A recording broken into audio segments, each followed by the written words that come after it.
Welcome back students, मैं जय पाटिल एक नई वीडियो में आप सबका स्वागत करता हूं। ये जो स्पेशल चैनल हमने बनाया है सिर्फ और सिर्फ नीट के बच्चों के लिए बनाया है ताकि वो शॉर्ट में अपने कंटेंट को समझ पाए।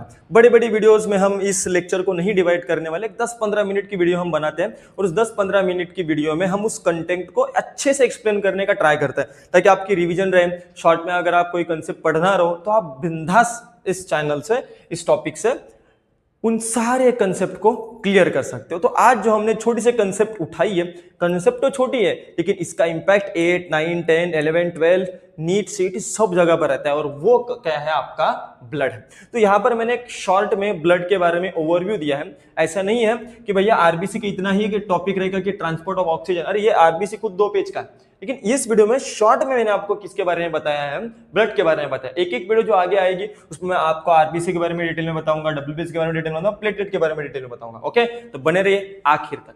मैं आपको एक सिंपल सा सवाल पूछता हूं ब्लड टॉपिक को शुरू करने से पहले। मैं एक सिंपल सा सवाल पूछता हूं आपको। मान लो आपने कोई भी चीज खाई, ओके, मुंह में गई, मुंह में आपने चबाया चबाया चबाया चबाया, पेट के अंदर गई।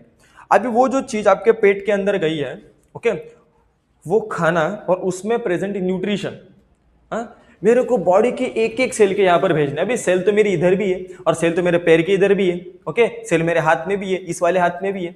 तो आपका खुद का स्टमक पेट से निकलकर नीचे जाने वाला है, आपके हाथ के इधर जाने वाला है कि भैया ले ले, इसमें न्यूट्रिशन है, तू ले ले। भैया आपका स्टमक बोलेगा भैया ये अपना काम नहीं, अपना काम क्या है? आपके इंटेस्टाइन क्या बोलेंगे, अपना काम क्या है? भैया जो फूड तूने खाना तूने खाया, उस खाने में से जो अच्छी चीजें रहेंगी मैं उसको एब्सॉर्ब करूंगा, उसको भेजने का काम अपन नहीं करेंगे, वो अपना डिपार्टमेंट है ही नहीं। तो अपने को तो भैया एक प्रॉब्लम होगी कि आपका जो स्टमक है और आपका जो इंटेस्टाइन है, मतलब आपकी जो डाइजेस्टिव सिस्टम है, वो डाइजेस्टिव सिस्टम भैया बोल रही है कि हम जगह पर रहेंगे, हम जगह से हिलेंगे नहीं। तो स्टमक को ज्यादा ही बड़ा हो गया, कोई नहीं, अच्छे से ड्रॉ करते, ठीक है। तो मान लो ये आपका स्टमक है और ये आपकी इंटेस्टाइन है, तो ये जगह से नहीं हिलने वाली है।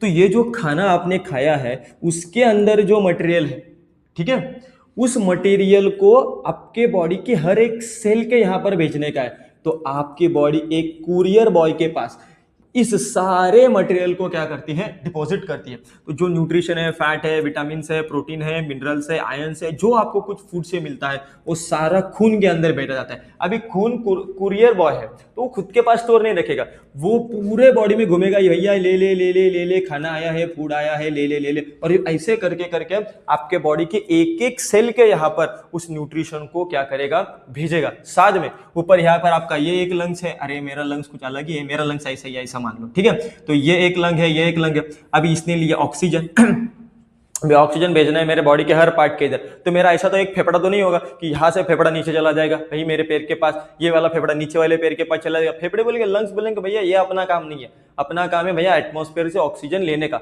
वो डिस्ट्रीब्यूट करने का काम किसका है, ब्लड का है। तो यहां पर मैंने आपके 2 मिनट लिए, लेकिन एक कंसेप्ट मैंने आपके दिमाग में फिट कर दी कि ब्लड किसी भी चीज को स्टोर नहीं करके रखता, वो जो मटेरियल लेता है उसको एक कुरियर बॉय, डिलीवरी बॉय की तरह बॉडी के हर उस ऑर्गन के पास, हर उस सेल और टिश्यू के पास भेजता है जिस सेल और टिश्यू को उस चीज की जरूरत है। तो आपका ब्लड भरपूर सारे, बहुत सारे गैसेस को, ऑक्सीजन हो गया, कार्बन डाइऑक्साइड हो गया, उसको ट्रांसपोर्ट करते हैं। आपके खाने में से जो न्यूट्रिएंट्स आते हैं, fats, vitamin, protein, mineral, science, उसको ट्रांसपोर्ट करता है। साथ में आपके बॉडी के अंदर की जो गंदगी है, टॉक्सिन्स है, उसको फिल्टर करना रहेगा। तो मान लो आपके ब्लड को अगर फिल्टर होना है, वेस्ट मटेरियल को बाहर निकालना है, तो किडनी के पास लेके जाना पड़ेगा। तो किडनी के पास भी कौन सा लेके जाता है, कौन लेके जाता है, ब्लड ही तो लेके जाता है। और साथ में आपके बॉडी के अंदर जो हार्मोन्स रहेंगे, उन हार्मोन्स को भी ट्रांसपोर्ट करने का काम कौन करता है, ब्लड। मान लो अगर किसी फीमेल के अंदर मेंस्ट्रुअल साइकिल स्टार्ट होनी है तो उसको चाहिए एफएसएच हार्मोन। अब एफएसएच हार्मोन तो ब्रेन के यहाँ पर पिट्यूटरी ग्लैंड बनाती है, ओवरी तो यहाँ पर पेल्विक रीजन के ऊपर है। तो अभी ब्रेन, दिमाग तो यहाँ पर नहीं आएगा, तो दिमाग क्या करेगा, मतलब आपका पिट्यूटरी ग्लैंड क्या करेगा, वो पिट्यूटरी ग्लैंड उसके अंदर का एफएसएच नाम का हार्मोन जो मेंस्ट्रुअल साइकिल को स्टार्ट करने वाला है उसको खून के अंदर डालेगा, और वो खून बॉडी के हर पार्ट के नहीं, ओवरी के यहाँ पर उसको लाने का काम करेगा। तो इस हार्मोन को ट्रांसपोर्ट करने का काम भी कौन करता है, ब्लड करता है। अगर आप थोड़ा डिटेल में आते हो तो आपके बॉडी के अंदर 4 सबसे महत्वपूर्ण टिश्यू है। Epithelial tissue, connective tissue, muscular tissue और नर्वस टिश्यू। ये अभी मैं डिटेल में नहीं बताता हूँ। तो इन 4 टिश्यू में से बॉडी के हर ऑर्गन से कनेक्ट होने वाला टिश्यू कौन है? ब्लड है। तो दैट्स व्हाई ब्लड को डाला गया है कनेक्टिव टिश्यू में, और उस कनेक्टिव टिश्यू में भी एक स्पेशलाइज्ड कनेक्टिव टिश्यू नाम का कैटेगरी रहती है, और उस स्पेशलाइज्ड कनेक्टिव टिश्यू के अंदर किसको डाला जाता है? ब्लड के अंदर डाला जाता है। ये बहुत डिटेल है, आप आगे आगे धीरे धीरे समझोगे। मान लो फिलहाल तो आप इतना ध्यान में रखो कि ब्लड जो है वो एक तरीका का कनेक्टिव टिश्यू है। उसके बाद इस ब्लड से 2 और लिक्विड बनते हैं, एक लिम्फ जो आपके बॉडी को इम्यूनिटी प्रोवाइड करके देता है, और दूसरा सेरेब्रोस्पाइनल फ्लूइड। तो जो CSF है, ये CSF कहाँ रहता है मैं आपको बताता हूँ। आपका जो बच्चों ब्रेन है ना, ये ऐसा ब्रेन है, मान लो, अरे किसका किस तरीके का ब्रेन होगा, रुको मैं अच्छे से ब्रेन ड्रॉ करता हूँ। मान लो ऐसा आपका ब्रेन है, ठीक है, या ऐसा ऐसा ऐसा ब्रेन है, ये बहुत अच्छा ब्रेन हुआ है। तो इसके ऊपर है एक प्रोटेक्टिव कवरिंग, इस प्रोटेक्टिव कवरिंग को बोला जाता है क्रैनियम। उसके नीचे है मसल्स की लेयर। तो भी दिक्कत ये है कि अगर आप दिमाग के ऊपर कोई भी फटका मारते हो तो उसके वाइब्रेशन दिमाग के अंदर चले जाते हैं, और अगर वो वाइब्रेशन भी आपके ब्रेन को टच हो गए तो आपका ब्रेन की गेम हो जाएगी। तो आपके ब्रेन को प्रोटेक्शन करने के लिए हमने क्रैनियम को फिट किया, उसके बाद इस मेनांजस नाम के मसल के लेयर को फिट किया, और जब भी कोई फटका आपके ब्रेन के ऊपर पड़ेगा तो वो फटका, उसके वाइब्रेशंस आपके ब्रेन के यहाँ तक ना पहुंचे, इसके लिए मैंने बीच में भर दिया एक पानी, जिस पानी का नाम है सेरेब्रोस्पाइनल फ्लूइड। तो ये सेरेब्रोस्पाइनल फ्लूइड प्रोटेक्शन का काम करता है ब्रेन के लिए। साथ में ये बहुत सारे ऐसे सिलेक्टिव न्यूट्रिएंट्स है जो ब्रेन के यहाँ पर भेजने का काम करता है। तो मैं एक एक चीज यहाँ पर, एक एक शब्द का मीनिंग यहाँ पर डिटेल में समझा रहा हूँ। तो आपका जो ब्लड है, सिंपल सी बात है, वो जो कुछ ट्रांसपोर्ट करेगा वो थ्रू ब्लड वेसल्स ट्रांसपोर्ट करेगा। क्यों? क्योंकि हमारे बॉडी के अंदर जो ब्लड सर्कुलेटरी सिस्टम है वो क्लोज टाइप की है। हमारे अंदर नसें हैं, ब्लड वेसल्स है, और उनमें से कौन बहने वाला है? खून बहने वाला। तो दैट्स वाई यहाँ पर एक सेंटेंस बोली गई है कि ब्लड ट्रांसपोर्टेड विया ब्लड वेसल्स। खून के नलिया, अरे खून की नलिया मतलब क्या? आपकी नसें ना, नशे में से आपका क्या होता है? ब्लड ट्रांसपोर्ट होता है। ये टॉपिक तो आपका पहला ही क्लियर हो गया, ऐसा कि ब्लड के क्या क्या काम है, फंक्शंस क्या है। सिंपल सी बात है, सबसे पहला सबसे मुख्य काम है आपके बॉडी के अंदर ऑक्सीजन और कार्बन डाइऑक्साइड को क्या करना? ट्रांसपोर्ट करना। देखा, आपका ब्लड बहुत अच्छे काम ही करता है, लेकिन अभी क्या बोलेंगे, चलो छोड़ो। चलो, transport nutrients like glucose, amino acid, fats and water, जो मैंने आपको सबसे पहले बताया, ये वो सारे फूड से मिलने वाले न्यूट्रिएंट्स है, इसको भी ब्लड ट्रांसपोर्ट करता है। साथ में आपका ब्लड जो है वो हार्मोन्स को भी ट्रांसपोर्ट करता है, अल्सो ट्रांसपोर्ट हार्मोन्स, प्लस आपके बॉडी के अंदर के वेस्ट मटेरियल। अभी ड्रग्स तो बच्चों को लगा सर जी बाकी सब ट्रांसपोर्ट किया, एक्सेप्ट कर लिया, सर जी ड्रग्स अरे हर बार नशे वाले ड्रग ही नहीं रहते। ड्रग्स मानो कि एक तरीके के मेडिसिन रहती है। आप जो खांसी या फिर फीवर की दवाई लेते हो, पैरासीटामोल, वो क्या एक ड्रग है ना? तो मेडिसिन वाला ड्रग, हाँ, नशे वाला ड्रग नहीं, ठीक है? नहीं तो बोलेगा सर जी ड्रग्स, ये है मेडिसिन वाले ड्रग। तो आपने जो मेडिसिन ली है, ड्रग ली है, आपको उसको खाते हो ना, तो वो स्टमक के अंदर जाता है, इंटेस्टाइन के अंदर जाता है, फिर इंटेस्टाइन उसको एब्जॉर्ब करती है, फिर वो खून के अंदर डालती है। मान लो ये आपका सर दर्द कर रहा है, तो उस ड्रग को सर के पास लेके जाने का काम, ऐसा मान लो ओके, आपके पेन रिसेप्टर के पास लेके जाने का काम भी आपका ब्लड करता है। और साथ में आपके बॉडी में कैल्शियम आयंस हो गए, पोटेशियम आयंस हो गए, सोडियम आयंस हो गए, उसको भी ट्रांसपोर्ट करने का काम ब्लड। हर जगह खाली ट्रांसपोर्ट ट्रांसपोर्ट ट्रांसपोर्ट, लेकिन एक यहाँ पर अलग वाली चीज दी कि अल्सो आपका जो ब्लड है वो ब्लड टेम्परेचर को भी क्या करता है? मेंटेन करता है। किसको मेंटेन करता है? टेम्परेचर को भी मेंटेन करता है। और साथ में इस खून के अंदर कुछ ऐसे सेल्स है, कुछ ऐसे प्रोटीन्स है जो आपको बाहर के हार्मफुल बैक्टीरिया से और वायरसेस से बचाते हैं। तो पैथोजन को मारने का काम, उससे बॉडी को बचाने का काम भी कौन करता है? आपका खून करता है। अभी आपने अगर कभी खून की टेस्ट की होगी ना, टेस्ट मतलब वो टेस्ट नहीं, ये वाली टेस्ट मतलब टेस्ट, समझे ना आप? हाँ।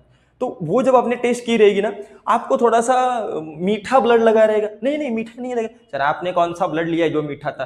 कौन सा रहता है? साल्टी रहता है। तो इसके पीछे का एक रीजन क्या है कि आपका जो ब्लड का पीएच है वो पीएच 7.2 से 7.4 है, मतलब बेसिक है आपका ब्लड। तो दैट्स वाई वो कैसा लगता है? खरा लगता है। चलो, और ये छोड़ दो, अभी इसके बारे में एक कंसेप्ट मैं आपको बताने वाला हूं, लेकिन वीडियो बहुत लंबी हो जाएगी, जिसकी अभी फिलहाल कोई जरूरत भी नहीं है। अभी हम देखते हैं कि आपका जो खून है वो खून किससे बना है, that is a composition of blood. तो कंपोजिशन ऑफ ब्लड में मैंने यहाँ पर 2 कैटेगरी की है। मैं आपको एक एग्जाम्पल की मदद से समझाता हूँ। मैंने आपको कहा 1 लीटर ब्लड आप लेके आओ, कितना लीटर ब्लड लेके आओ? 1 लीटर ब्लड लेके आओ, ठीक है। अभी आप जो है आप गए और आपने सोचा कि भैया 1 लीटर ब्लड जो है वो 1 लीटर ब्लड मेरे को सर ने बोला है तो मैं 1 लीटर ब्लड लेके आऊंगा।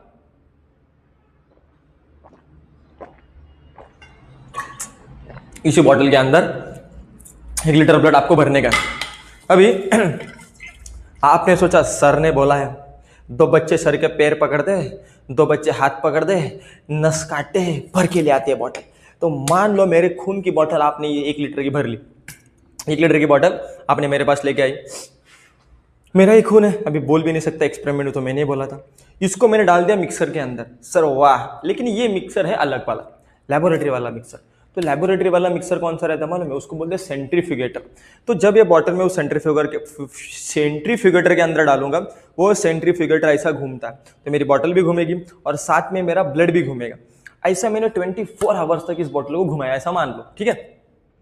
उसके बाद पूरे खून से भरी हुई बॉटल जब मैंने बाहर निकाली तो आपको सबसे पहले क्या पता चला कि ये जो बॉटल है ये आधे से कम डार्क रेड कलर के मटेरियल से भरी हुई है और ऊपर पीले कलर का पानी जो है वो फ्लो कर रहा है। अभी आपके दिमाग के अंदर आया सर ने खून दिया, वो भी मिलावटी दिया, ठीक है। सर एक खून मांगा था आपसे, वो भी मिलावटी दिया।